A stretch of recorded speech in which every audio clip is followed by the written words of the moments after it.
Hey Ninth and O, my name is Isaac Buckner and welcome back to Devotionables, brief devotions for busy people. Today we're going to be looking at Psalm 101, but first I want to ask you a question.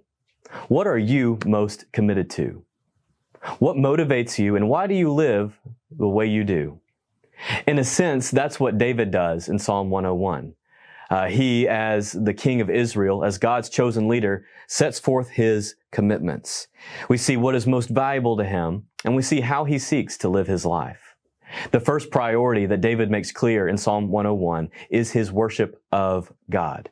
If you will, look at verses 1 and 2 with me. He writes, "I will sing of steadfast love and justice. To you, O Lord, I will make music. I will ponder the way that is blameless. O when will you come to me? I will walk with integrity of heart within my house." Before David sets his mind on anything else, he sets his mind and his heart on God's character. It is God's character and his love and his goodness and his justice that lead David to sing and to rejoice and to ponder right living.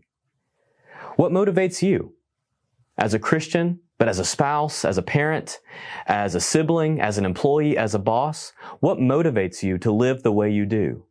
Like David, our motivation should be God's love and God's justice. A lot of times, many of us don't even think about our motivations. We are complacent. We just live our lives. We put our heads down and we don't think. But when we are confronted with the reality of God's goodness, when we are confronted with the reality of God's justice, our natural response, like David, should be to sing, should be to make music, and then to meditate, to ponder on right living. We must commit ourselves to integrity. I challenge you this morning or today at any time this week to sing. Sing to God because of his goodness, because of his love for you, and you will be richly rewarded. David's second priority in this psalm is his commitment to integrity by rejecting evil. So praise is his first priority. His second priority is rejecting evil. Look with me at verse 3. He says, "I will not set before my eyes anything that is worthless." He goes on to say that I will know nothing of evil. He says, "Whoever has a haughty look and an arrogant heart, I will not endure." David refuses to tolerate evil, both within his heart and around him. He says, "I will not put anything worthless before my eyes." Now, David wasn't presented with a constant barrage of photos, videos, text messages the way we are. But this principle for us should remain true. Let's devote ourselves to not putting anything worthless before our eyes.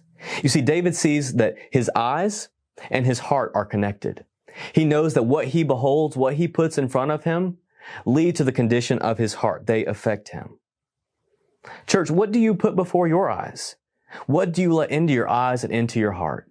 The things that we tolerate around us reveal much about the condition of who we are and where we are at spiritually. David has no tolerance for evil, even in those around him. He says he does not tolerate a prideful heart.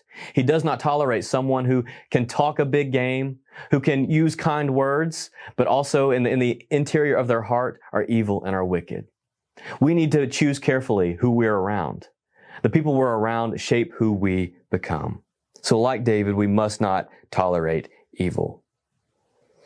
David's final priority here is how rejecting evil plays out in everyday life.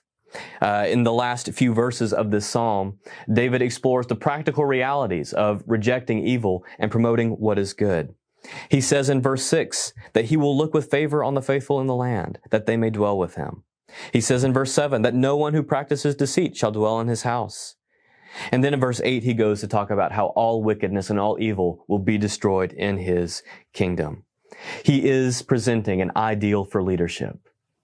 This is what we should want out of our government rulers. This is what we should strive to be as parents and in the family.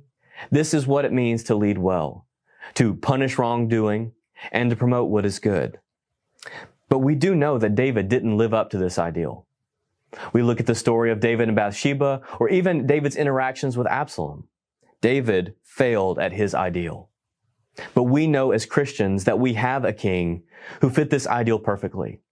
We have a king who put nothing evil before his eyes. We have a king who was blameless. In all things he did, he was perfect. And through him, through the finished work of Jesus Christ, we can try to live out this same ideal. We can give ourselves to praise and integrity like David did. We can give ourselves to the rejection of evil.